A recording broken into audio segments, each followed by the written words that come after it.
So I have to confess something to you. My Lenten disciplines, well, they've already begun to wobble. In fact, they began to waver Wednesday night. That would be Ash Wednesday. You see, the problem is that my wife had been away at a conference, and her sort of souvenir from California was to bring home a really nasty head cold. I survived for her first few days, but then I woke up Wednesday morning, Ash Wednesday, and I had a scratchy throat and sort of watery eyes and a runny nose, and I just started to feel sort of crummy, you know. I soldiered on through the day and survived the Ash Wednesday services, but then, well, this is where things get tricky, because part of my Lenten commitment is to say sort of a special set of prayers each evening before I go to sleep. And when I finally made it to bed on Wednesday, I was not in the praying kind of mood. I just wanted to go to sleep, you know? And there was this sort of internal dialogue that kind of went on. Tell me I'm not the only one that hears voices sometimes. So the one voice said, oh my gosh, I just am feeling so crummy. I want to go to sleep, but no, I've got these prayers to say. And then it was the other voice that was trickier. The other voice said, oh, you know, you just came from an hour-long service. Doesn't that count as prayers enough? You can go to bed. But the first voice is more dutiful, and it said, no, but that service is different from the prayers. It's not the same thing.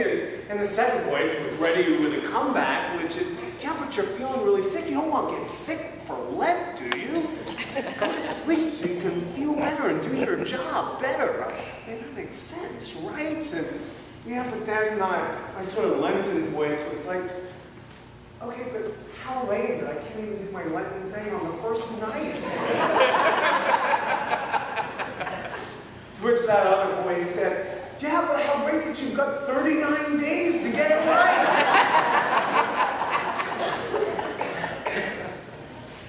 For the record, I am not making anything, sorry.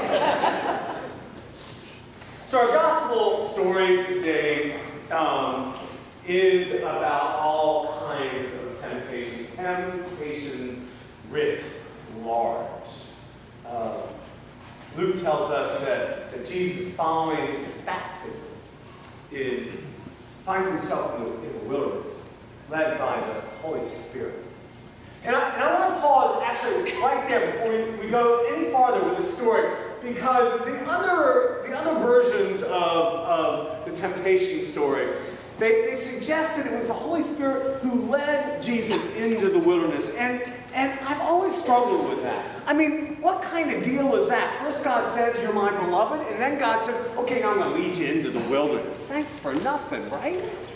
Matthew uses that language, led into the wilderness. Mark says that he was driven into the wilderness by the Holy Spirit.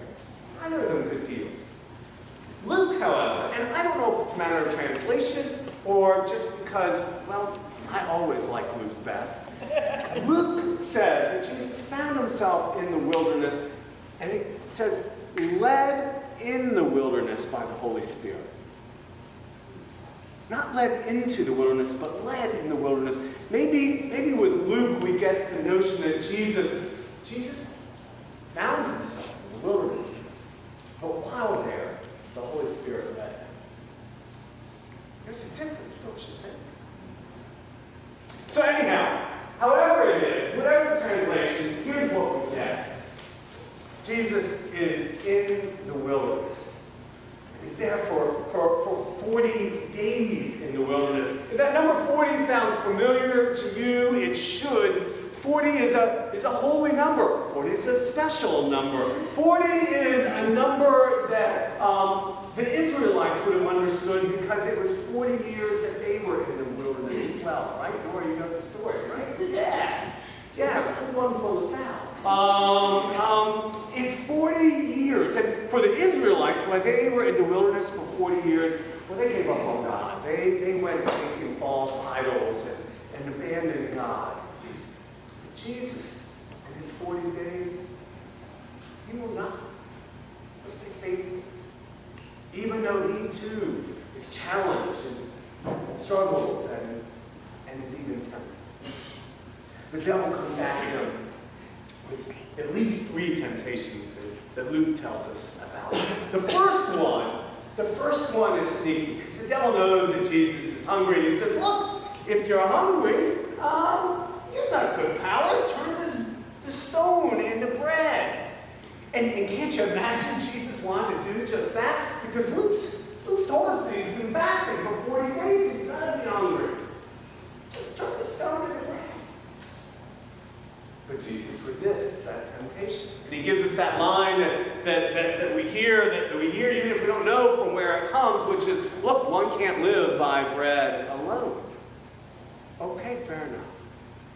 But the devil and his temptations, they don't go away easily. So then we hear that the devil goes on this whirlwind tour of all these kingdoms and shows Jesus all these different kingdoms and says, look, you can have power over all these kingdoms. All you have to do is bow down and worship. Well, that's a good deal. Jesus is here to essentially reign over all these kingdoms, to bring in a new kingdom of his own. Why not? Good deal. All he's going to do is worship the devil, though. Jesus resists. And he quotes Deuteronomy. He quotes Deuteronomy, which says, worship the Lord your God and serve only him. The devil is stymied again. But the devil doesn't give up easily. And so there's yet a third temptation. And this time, Luke says he takes Jesus to the top of the great temple. And he says, look, this God of yours, this swell God of yours, if this God's so swell, throw yourself off the temple and let's see God swoop in and save you. Now, I gotta admit, if I'm Jesus, I'm thinking right about now, God, it would be nice if you kind of weighed in on this one here. But God doesn't weigh in, not yet. And Jesus doesn't put God to the test. In fact, Jesus responds with, it is said, do not put the Lord your God to the test. He refuses to jump. And while there's some suggestion that there might have been another test for the devil and for Jesus, what we know is that Jesus never gives in to these temptations. And the devil goes away until an opportune time. Okay, so these are wild, crazy temptations, to be sure. It's a fantastical story. But here's the thing. I think whether we are wandering in the wilderness or whether we are walking down the streets of East Greenwich, I think that there's something that we can learn here about the nature of temptations and, frankly, about the way that evil works to woo us, to tempt us, to seduce us. Look at these temptations. Look at the approach that the devil takes. Frankly, they're all rational, reasonable, and with significant reward, right? So you're hungry. Turn the stone into bread, for crying out loud. Why not? You're here to bring about a new kingdom. Let's get to it. I'll give you all the power you want. Just worship me. Why not? Right? You want to know that God's promise is true. You want to know who you are and who God is. Just throw yourself down and let God live into God's promise. Why not? These are all reasonable, please, all with their own rewards, right? And that's what makes these temptations so tempting, so insidious. Because, well, they kind of make sense. Maggie Dawn's a professor at Yale Divinity School. Dante knows her. And she wrote this in an article for the Christian Century. She wrote, if temptation were all about blatant wrongdoing, it would be far easier to avoid. Most people don't want to commit crimes or indulge in dissolute, destructive behavior. But what about seeing a way to achieve something good by a shortcut that just marginally blurs true integrity? Or allowing a gift to seem altruistic, when really it masks personal pride. She goes on, true temptation lies in our capacity to justify the means by the end and to nudge ourselves into tiny, incremental compromises. That's true temptation.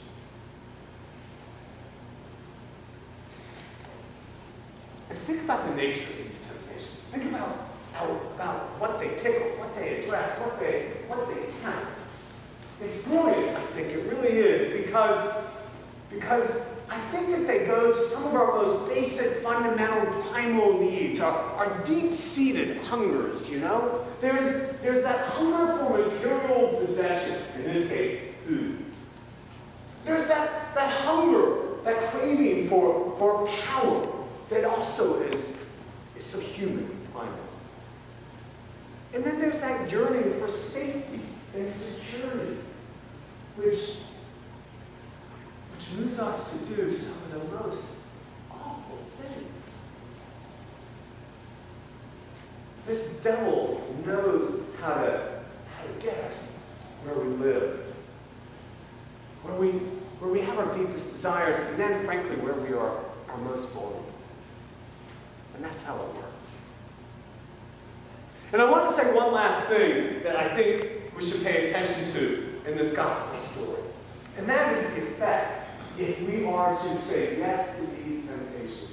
And the effect is this: all these temptations, they woo us to put distance between God and ourselves.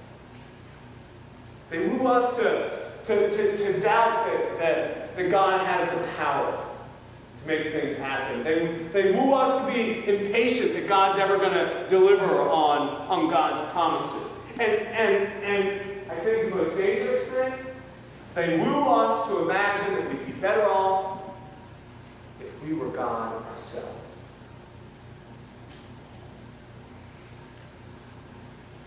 We might not find ourselves in the desert, in the wilderness, or being whisked around from kingdom to kingdom, or being taken up to the top of the temple. We might not find ourselves coming face to face with a devil with red horns and all of that stuff. But my, oh my, is there not one of us who doesn't have a wilderness moment, or day, or week, or month, or year, when it's dry, and when we're hungry? Is there not one of us who hasn't faced temptation? Maybe even faced the darkness that lurks behind them. You might be wondering what I ended up doing on